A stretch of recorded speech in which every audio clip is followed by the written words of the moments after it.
Reasons to be Cheerful is this really good one.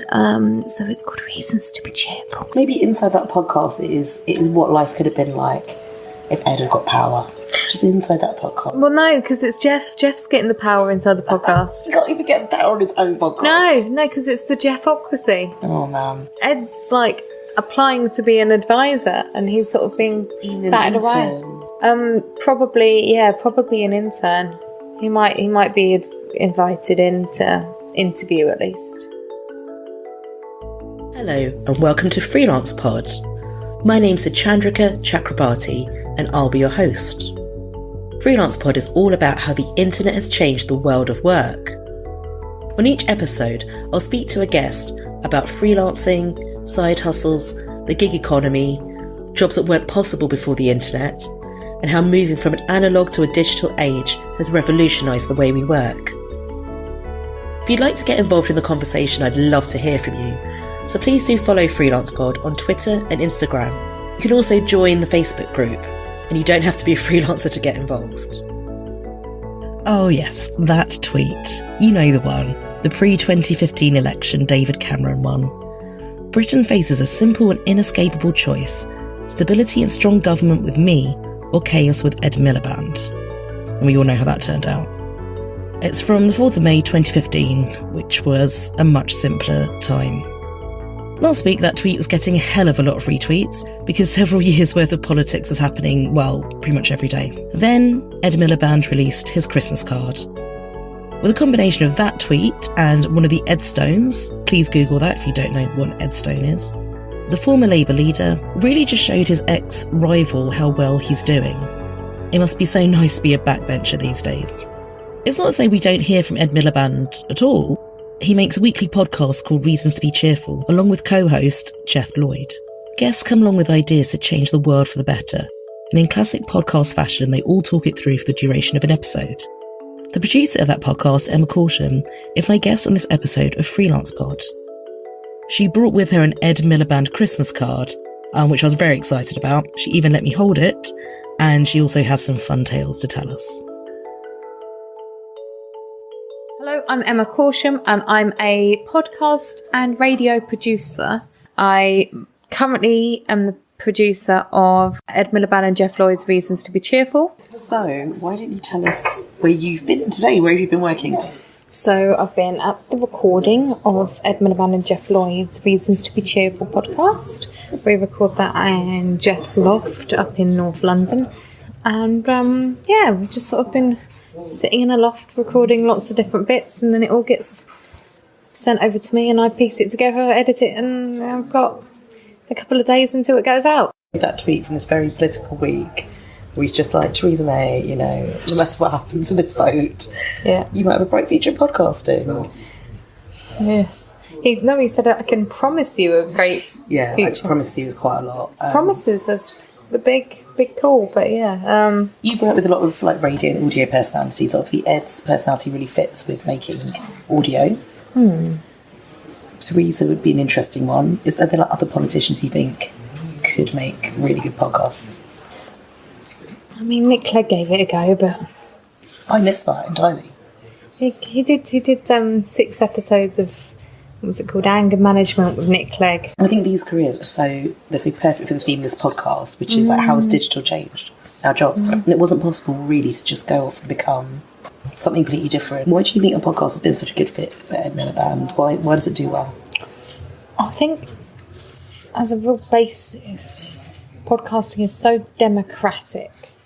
It like literally is just, if you're going to, it's up to the audience if they want to listen to it. No one's getting forced to listen to a podcast. It's up to you completely. So it's a game of like, well, if people want to listen to Ed Miliband's podcast, Ed Miliband and Jeff Lloyd's podcast, I think, they can. And if they don't want to, and it doesn't do well, then it won't do well. How long's it been going for now? A year and a bit. So we're at 60 something episodes. We'll be close to once a week. We haven't had a break. We haven't stopped. There's been a few weeks where we've recorded two on the same day in order to cover holidays and stuff. But there has been no best ofs or like everything's had new a new episode in it completely every week. So run us through how you got the job. So my background is mainly in radio. I did a radio-related degree at university, and I did lots of work experience and stuff while I was still at uni. Did some time at Absolute. Jeff Lloyd was Absolute still. Yeah, just kind of made friends with a few people around the office while I was at work there, and tried to keep in touch with them. And Jeff's just one of these really great people who's like really supportive and friendly, and so I'd occasionally go in and just come and see the show, like shadow it, and bring them veggie Percy pigs. So he had his own show he was presenting? Yes, so he was at Absolute/Virgin/Absolute/Virgin/ whatever it was at the time. Started as Virgin and then was Absolute for 18 years. So I think he did pretty much every time slot across the day. Yeah, he was doing drive time when I was doing work experience there. Home time, it was called home time. So I was doing home time while I was doing work experience there, and then then he was leaving. It was announced that he was going to leave Absolute, and I was just like, well, give me a shout if you ever need a hand with anything. So I did some editing for him for something else, like a little thing he had, and then he was like, do you want to do this podcast? I'm like, 60 odd weeks later, then here I am. Yeah, of course. And it was like a really exciting kind of idea, and it's like, well, I'm going to do this podcast. It's me and Ed Miliband. I'm like, yeah, that sounds fun. So what was it like meeting Ed Miliband for the first time? Terrifying. Not because of it, but it's because he's one of these, like, he's just a really, well-known face. And I was meeting him for the first time at his house, and I'm like, hello, I'm here and I was just so quiet and panted up. I didn't know what was going on. So we did 2 sort of meetings before we went live with it, when I was sort of invited on these kind of prep meetings for just before kick-off, like the same. So we usually record like on a Thursday. So we did a couple of Thursdays before our first episode. We met up and we're chatting it through and coming up with like what we need to do and all this kind of stuff. And at Ed's house, and I'm like, hello, the person off the telly. And it's just, it's normal now, but it's still not normal. It's really oddly kind of not normal, but he's such a nice guy. It's like, it's hard to be scared. Well, so he did some cover at radio too. Yes. So for Jeremy Vine, just before we launched the podcast, Jeff had already been in contact with him about the podcast, and he'd already agreed to do the podcast. Then he did a week on Jeremy Vine. So I think they might have had someone to press the fader and fade the buttons for him. Move the fader. And how did Jeff and Ed meet? So, as part of the general 2015 thing, there was the general election, and for Absolute, they got Jeff, while Jeff was still at Absolute, they got him to interview someone, a representative from each party, and this chap called Ed Miliband was like leader of the Labour Party at the time. Turned up, they got on really well. The line afterwards was, didn't go viral exactly, it sort of went fungal, their interview. It was kind of Do you remember are there any memorable lines from it? Is there a line I should remember from it, or an angle? They went in deep on sort of Ed being nerdy when he was growing up and playing Manic Minor and stuff like that. There was all this kind of really music nerdery. No, playing the Manic Minor computer game. A computer game called Manic Minor. Anyway, they got on really well about that kind of thing, and generally got on really well and had a nice little sort of rapport and things. So when Jeff was leaving Absolute, he sort of got in touch with Ed going, probably a long shot. I think you're busy. Being an MP, his full-time job. But it's sort of fallen in as a good idea to Ed's team of like, well, you know, the MPs have got responsibility to be sort of reaching out to the public and having involvement in research and all this kind of stuff. So fits around what he's doing anyway. An afternoon a week comes and records with Jeff, when other MPs will sort of spend hours writing a column for a magazine that no one ever ends up seeing, or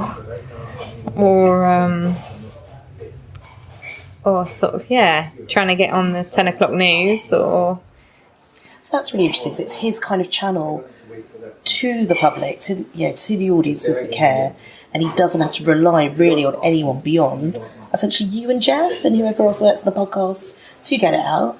He has editorial sign-off if he wants, you know. He'll listen to everything. I mean, he's not precious about the kind of things that... There's lots of stuff that goes in that you'd think an MP could be scared of. I mean, the first episode he shouts horse porn, and that makes the edit, so there's plenty of... Is there any context, or is that just something you have to watch out for with him? Is it chaos with Ed Miliband? No, there was some context. I imagine there was. Lost in the Mist of Time. No, it was... so each episode we have a comedian comes on. We have like this big policy idea, big clever kind of life-changing, world-changing, great kind of thing. Recent episodes have included equal paternity leave. Yes. That was a couple of weeks ago. And we've also sort of had one, just again recently, death penalty, as an idea of like, you know, not as a... bring it in as a working with other countries to outlaw it and stuff like that and help, and how it's actually really surprising, but there's companies in the UK who were providing the death penalty drugs in America. You know, that was illegal. That was not allowed in any kind of way, but it was just sort of surprisingly getting through. In the comedian part of the first episode, wonderful comedian Gráinne Maguire came on, and one of her suggestions, so we get the comedians to sort of suggest what they would change about the world to make it a better place. So it's like them pitching their manifesto, you know. No headstone required, they just bring it written down. You guys don't have a couple of polystyrene ones to give out, some marker pens? We should do. We should please do. Etch a sketch it instead of etching it into stone. Ed a sketch. Ed a sketch. Yeah. You can turn that one's from me. Don't Ed, that's for free, it's fine. Ed a sketch. Ed a sketch. Etch an Ed. Etch an Ed? I can work on it. Yes, please do. You can bring me your top 5 suggestions by next sort of Monday. What is about comedians and podcasts that work so well? Because comedians seem to me, if they're not making their own podcasts, they're the ones that you'll bring onto another kind of podcast. I know comedy is the top category on Apple Podcasts, and that tells you something. Yeah, I'm not surprised. There's something about the medium that's can be really lo-fi. You can just record it from home, which is, you know, really important. A lot of comedians are real self-starters. It's about being able to do little bits and pieces around their gigs and extra things. And I think there is, something really lo-fi about having a really base format of going, look, here's what we want from a comedian. Or I email the comedians directly a lot, or tweet them, or go through publicity and stuff. Yeah, and it's just like, we have a segment where I want you to bring a handful of ideas. If you were put in charge of the world, what would you change? What rules would you put in? So, you know, it can be, there's some really great ones today of every movie ever should have a shark in it. Just add a shark. Yeah, I'm behind that. All the great shark movies, you know, are really great. And if the sharks were taken out of those movies, it'd be a terrible movie. Sharknado, Jaws. Yeah. Imagine those without sharks in them. Terrible. So Jaws 2. Why not make all the... Sharknado 2. Sharknado 3. Yeah. They're quite a lot. They're like 8. Oh, Sharknados. Oh, 8 shark films in general. No, Sharknados. Oh, yeah, there's loads of them.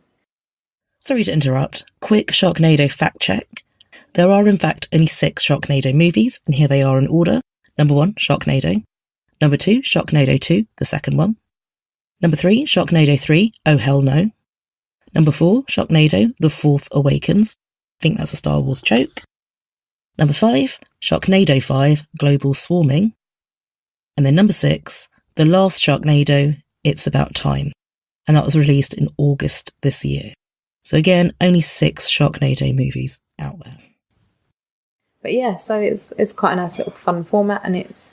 Anyway, so I think comedy in particular, people are looking for cheery stuff. They are looking for reasons to be cheerful, and if they type in reasons to be cheerful, they'll find us on all of your good podcasting apps. Ed will bring it round to your house if you are nice. Yeah, he will shout it from the window. Yeah, He'll come to your window and shout. Yeah, he will. On a Sunday afternoon, he sort of screams it out of the car as he's driving past. A little megaphone, Edaphone. No, it doesn't work. As much as that was a really good way to start building an audience, the Millie fandom. Every week there will be people who tweet going, "Oh, I've been listening to the podcast. I hated Ed before." You hated him? That's so weird. Plenty of people hated him. Yeah. Oh, that seems like a lot. There must be a tribal political thing. It's not his personality trait. That's it. That's what people come into us now saying. I didn't like him. I thought he was just whatever. But now I'm listening to him and I love him because... Yeah, and that wouldn't have worked for every politician. So what do you think it is about Ed that works so well in audience? He's quick on his feet. He's quick-witted. Oh, yeah, he's really sort of sharp and likeable. He's really kind of... He's like such a good listener. And he would just like, really? No, I mean, he cares about life and humans and people. And no other MPs have had a podcast that works this well. You've uncovered someone with a bit of broadcast talent there.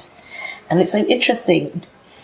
You can't always tell if someone's going to have it, but you prompt them down, get them hosting a podcast, and then it will come out if it's there. Yeah. There'll be something people connect to. It doesn't have to be flashy. And I think Jeff had already seen that, and with the interview we did for Absolute and stuff, he saw more of that. It's one of these things that we were living in sort of soundbite Britain, where that election was all about the same few words being toted over and over again, and I think it's kind of changed.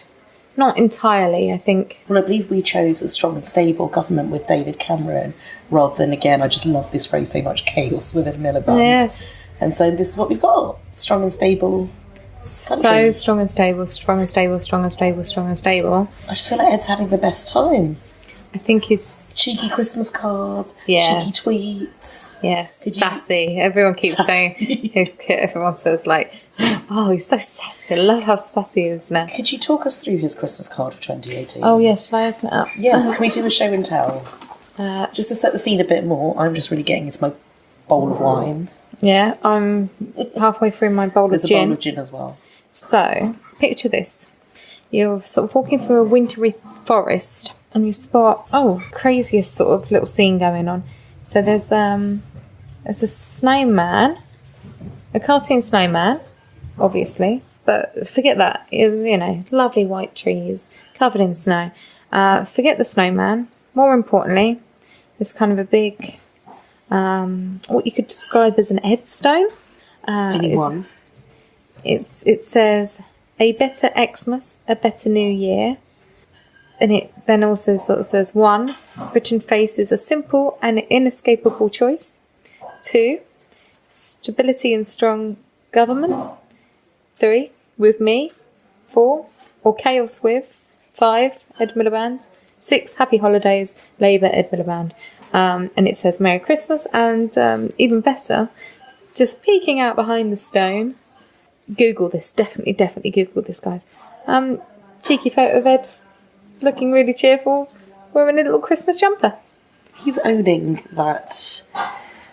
It must have been quite a painful memory from 2015 and all the stuff he got for the Ed Stones. And, I feel like he's just really owned that situation. Time has shown that I'd say certain people who voted certain ways in 2015 and 2017 maybe did not vote, did vote for this, which I'm going to call actual chaos, our government right now. And he then embarked on a career, kind of a broadcast career. Now, he feels quite together to me. Yeah. And, I think a lot of people are kind of wishing that Winter Wonderland was Our current government. Yeah, happening. Ed and the cartoon snowman. If you haven't already, well, again, Christmas cards I think is his forte a bit now, because last year he ended up being on the last leg at Christmas, just a couple of weeks before Christmas, where they were trying to rebrand him as cool after the bacon sandwich gate. So what they did is they got him in sort of, Happy Days style kind of at the Fonz, like leather jacket, sunglasses, sat on a motorbike eating a bacon sandwich. Just... Do you think it worked? Oh, 100%, because then that photo ended up on all these Christmas cards. And then the last leg team got him back on going, excuse me, you've used our photo and we didn't even get a Christmas card. So he turns up with this huge Christmas card. Like a novelty charity check. Massive version of his face. Him sat on a motorbike eating a bacon sandwich. But it's just like this, I don't know, there's kind of wallowing in the sadness or whatever, and then there's finding the goodness and things to be hopeful for and the reasons to be cheerful. Available on iTunes and Stitcher, I think, probably Deezer? Google. I don't think that's Deezer. Yeah, anyway. Yeah, probably Deezer. Because then you can get it on the Alexa. I tune in. It's on TuneIn, so you can get it on Alexa. So you would just say to your Alexa, you go, Alexa, play Reasons to be Cheerful on TuneIn, please. Thank you. And now we've just set off all one of my listeners' Alexa.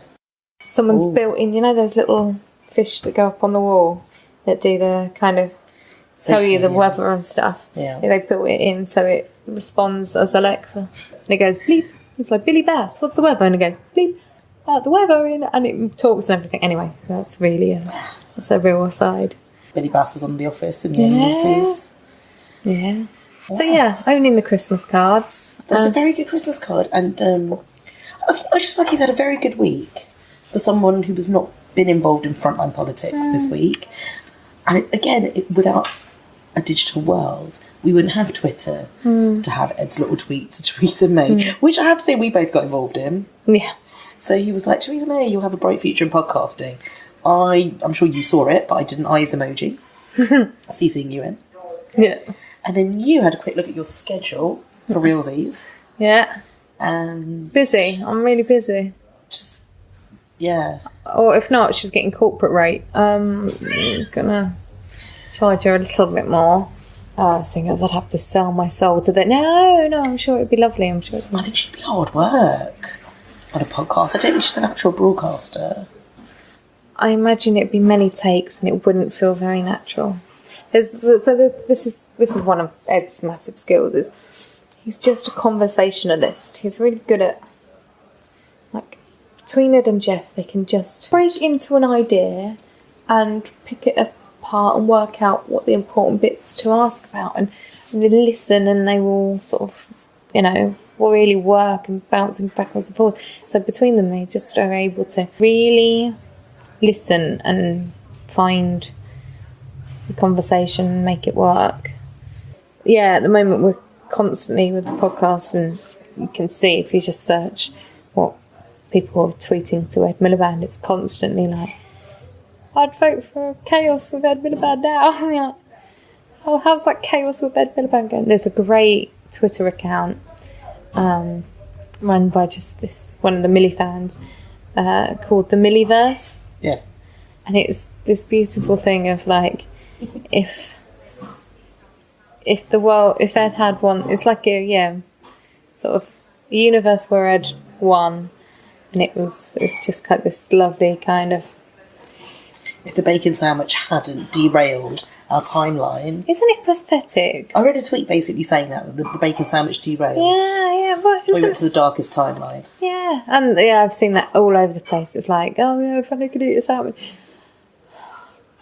Isn't it pathetic that we're not able to actually see past that? I don't know. I think Theresa May the chips. And but then that didn't. He gave her advice, but it was after she'd been she's elected by her party. Yeah, why didn't that derail her? Like, why didn't Boris Johnson getting stuck on a high wire derail him? It's why does nothing stop Boris Johnson? I think people have been very... It's pleasantly surprised. Good. I don't know what it is. I think because there was this edge of like awkwardness with Ed when he was on somebody else's platform, and when he's on his own platform, he's so relaxed. Yeah. When he's on his podcast, yeah, that feels like a real person there, the real him, probably to a certain extent. Because he knows we're not going to take him out of context or rip him apart and you can't eat a sandwich. I think. That's why I think, podcasting is just democratic. It's like, it's your own, it's like the closest to sort of sitting at home and writing a blog, you know. I think our best ever week was like, we can hit up to 6 figures a weekly listen. Yeah, it's high in the 5 figures, which is, you know, it's wonderful. It's really amazing. That's really good. To be reaching that many people with a topic about, you know, we've got one we did recently about neurodiversity, and we're talking to autistic people about what the world is for them, and 5 figures numbers of people have heard that, and hopefully it'll make the world a bit better. So what have you got coming up then? Yeah, so it's sort of piloting a load of stuff with a lot of new exciting people that are trying to set things up. A lot of them were comedians. As I say, it was, you know, comedy is particularly strong, I think, strong backing for podcasting. So there's an improvisational quality to this. It's comedians that you first think of. Someone who's probably good on a panel show probably will not be bad on a podcast. It'll depend on their personality and what they want to talk about and who they're talking to. But someone who will come up with chat. Yeah, it's sort of skilled, engaging conversation, isn't it? You know, sort of mention how digital has changed that all. Like, I can do this from home. I don't need a studio. Like, a lot of the stuff I work with, the presenters will record it out and about or wherever they are. They'll just send it to me with one of the many sort of file sharing things, usually Dropbox or WeTransfer. I work on it, I send it back to them. There's people I work with that I've never met, like, you know, edit all their audio, send it back, upload it, done. It's like a really weird kind of, I could be living anywhere, but then I wouldn't, it'd be more hassle to try and attend recordings when I need to. And I like being in the room for reasons to be cheerful, because it's just nice. It's nice when you can be there. So what's the setup like at Jess? It's like it's loft or something, and is it like you're the only producer there, or are there a couple of you who work on the technical side, and you have Jeff and Ed? So Jeff's loft, Jeff sits by the computer, he presses record. There's a situation where it's often recorded out of, I think it's always recorded out of sync. We record elements as we can. Guests tend to be recorded first before the intro. You know, and that's just the way it can happen in podcasting and TV. I mean, TV would do that all the time. And there is a supportive figure more than I don't have to do the technical side of that. There's not really space because it's sort of built for Jeff to be able to self-op it. When I'm editing an episode that I haven't been there for the recording, it does take more time, because it's sort of like listening through to it all to work out what's going on, as well as everything else. Keen to try and keep it under an hour now. We were a little bit less controlled on that when we first started. How long was it getting? I think our longest episode was an hour and 40. That was quite a long one. The NHS. But it was really good guests, really good questions. Our episodes will end up being 55 minutes now. People always ask that question of how long an episode should be. I think it's the story that you need to be thinking about. People can stop and start whenever they want. There's an average commute of somewhere between 20 and 40 minutes in London, but that doesn't mean someone isn't doing the washing up and listening and stops off 15 minutes. There's more than just London. Yes, exactly. There's a big world out there. The thing is, people will listen to the longer episodes if they're engaged enough, but there's a discipline in trying to keep it as short as you can, which means that only the best stuff gets through. And there's something in people being left slightly wanting to come back next week and listen to more on a different subject. Yeah. The same people. Yeah, if you don't have the luxury of being really crap on Baggy episodes. Yeah. They do get to the point eventually, like, so much word of mouth, you have to listen to this. And you don't know the person who says you have to listen to this. It gets good at minute 55. Yeah, like with drama and with TV drama, people will go, oh, I watched all this. I didn't like it until sort of episode 10. Like Breaking Bad and things like that. People go, oh yeah, the first series isn't as good, but then it gets good. But I think with podcasting as well, I think you could get away with sort of 2 episodes leniency, and then they'll give up. But there's this thing that if you don't listen to 5 episodes, iTunes will unsubscribe you or stop updating it anyway. 5 is quite a lot to be like... To get behind on. Yeah. Well, if you're a daily podcast, the ones that are based on sort of radio shows and stuff, and if it's rubbish, people will unsubscribe. It's democratic. No one's forcing people to download it every day. If they don't like it, then they'll stop listening. So what's it matter? I don't know. There's a weird thing about the stats. Nothing's probably comparable across podcasting yet, and it's all a bit hidden and secret and weird, and yeah. So this podcast that I'm doing, how long should I go on until I give up? Oh, this is no Black Mirror cracked numbers. This is no 20,000 in the first week. Well, I'm telling the people I'm piloting with, you can't expect any money for the first 6 months. Well, 6 months that's not upsetting. But then that's, frequent, keep working, keep plugging away. And it's about making sure that the people you're speaking to are supporting you and whatever. I don't know, it's a weird thing where it might all get a bit diluted for a while because everyone's making podcasts. How long do you think it will carry on for? Forever and ever and ever. And ever and ever. Really? Yeah, there's no exit strategy. I think everyone in London, I think everyone everywhere will end up having Jeff's address by the time we've... Is it like one of those ticket systems you get at like a deli or something and you just get a ticket and you're on the podcast? Do you like jury service? Yeah, every single person has got... Yeah, what's your expertise? What would you like to come and tell us about? Actually, what's my subject? What should I talk to them about? I mean, we had one about media recently and we chatted to Alan Rusbridger from... Yeah, I think he knows a bit more than me. Yeah, but you maybe never spoken to him. If we come back to media, you're next in line. God, what would I talk to them about? I don't know. I'll come up with something. I'll pitch you something. Yeah, if you can add that to your... What was my other thing? You had to come up with some ideas about something. Oh, names for the Edger sketch or something. You had to come up with 5 ideas on my desk on Monday. I do have a desk at home. But yeah, it's sort of like this no exit strategy. Everyone ever is going to end up with Jeff's address.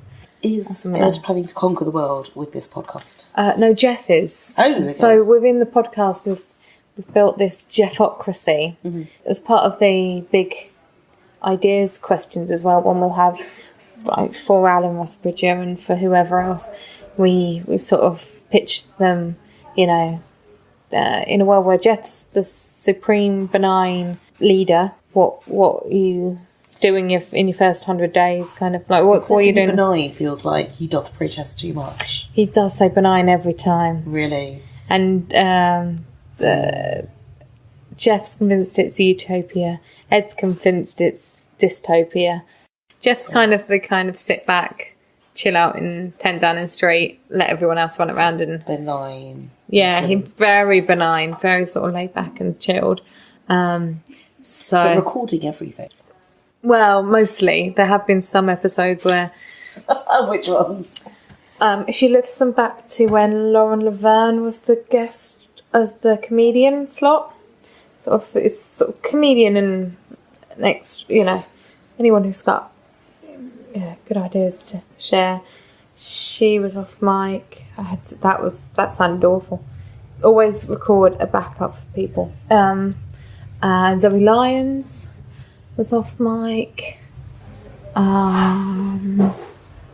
Yeah, that's about it. There's been... It just wasn't switched on. Lauren Patterson, I think she was on... Yeah, there was a... Yeah. It's all right. The BBC trained studio manager in the room and...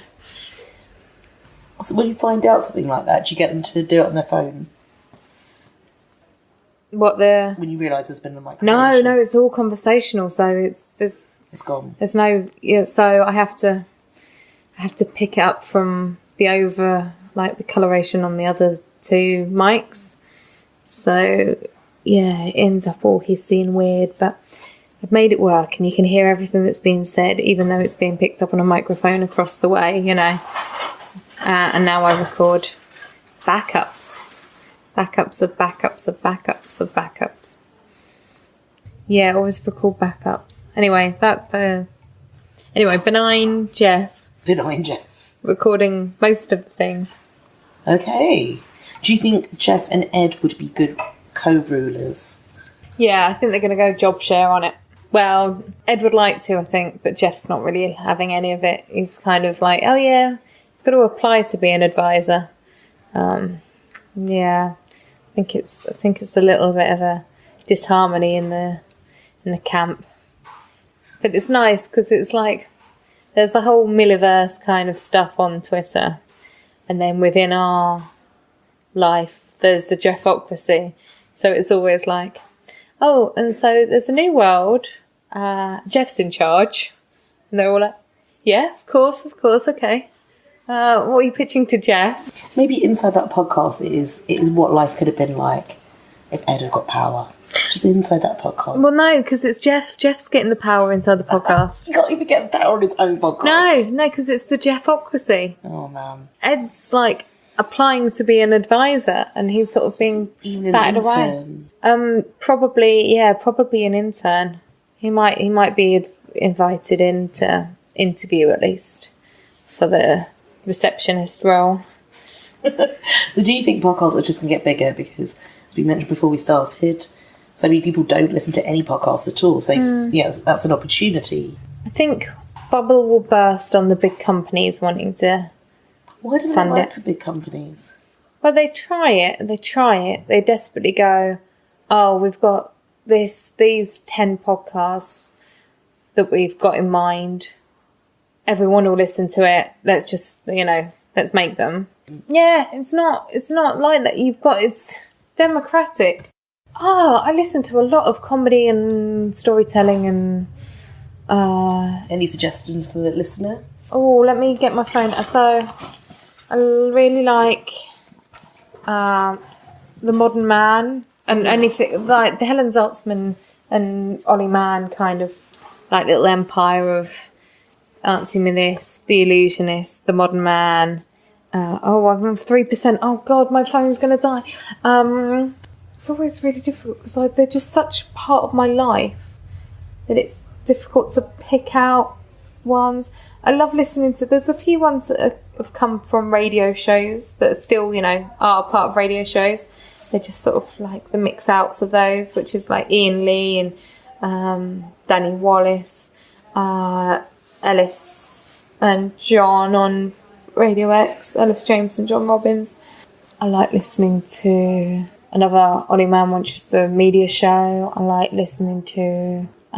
Hidden Brain, Drunk Women Solving Crime. I don't think I've heard of that one. Free comedian women getting drunk with a guest.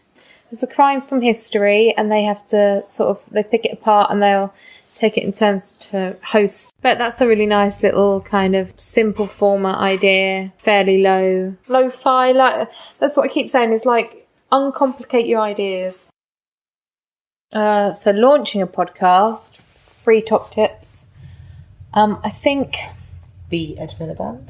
Be Ed Miliband. Be Ed Miliband and be Ed Miliband. No, so first top tip of podcasting, I think, would be just knowing your format, knowing what you want. What can you provide that's going to be different from everything else? Uncomplicating it. Keeping it as lo-fi and as low work as you can, one interviewee, lots of questions, just really works. Like, shorter and more often is going to get more audience than having a 4-hour once a month. Yes. It's like going to the gym. Yeah, you've got to find a way to make it doable. You've got to think this has got to be sustainable for 6 months around a full-time job with no income, no money to spend on it, nothing. Now what? And the other one is hire me. I'll do it. So what elements of the work do you do as a freelance producer? If you just need someone to edit the audio and upload it and edit the photo, write the description and things like that, easily doable. When we're out and about with Reasons to Be Cheerful, I will record that. I will turn up with all the tech, mic everyone up, balance everything, record everything, mix it, master it, edit, tidy, upload, write the descriptions, email Ed Miliband asking if he likes the description. Between us all, we come up with a title for the episode. I'll get a few in. I usually do all right. I think Ed comes up with most of them. There's so many elements of this that are worth people considering. Like, you either spend a long time prepping, a long time recording, or a long time editing. You have to do 2 of those. If you prep really well, you won't have to record as much or edit as much. If you record for a really long time, then you won't have to do as much prep, but you'll have to do a lot of editing. It's like a scissor, paper, stone situation. So there's a balance between recording a lot, preparing a lot, or editing a lot. It's going to take hours of your time each week if you want it to be any good. Reasons to Be Cheerful is this really good one. So it's called Reasons to Be Cheerful. Woohoo! Thanks Emma Caution for guesting on Freelance Pod and telling us fun tales about Ed Miliband's podcast, Reasons to Be Cheerful. And an extra big thank you to Emma for bringing along the most sought after Christmas card of 2018. I'm sure mine's in the post, right, Ed? Don't forget that Emma is very much available for more work. You can find her on Twitter at Producer Emma, and her details will be in the show notes too, and across Freelance Pod's social, so you'll definitely find her. If you'd like to get involved in the conversation, I'd love to hear from you. So please do follow Freelance Pod on Twitter and Instagram. You can also join the Facebook group, and you don't have to be a freelancer to get involved. If you enjoyed this episode of Freelance Pod, please do rate and review us. This helps other listeners find the podcast. Don't forget to subscribe so you get a notification every time there's a new episode of Freelance Pod.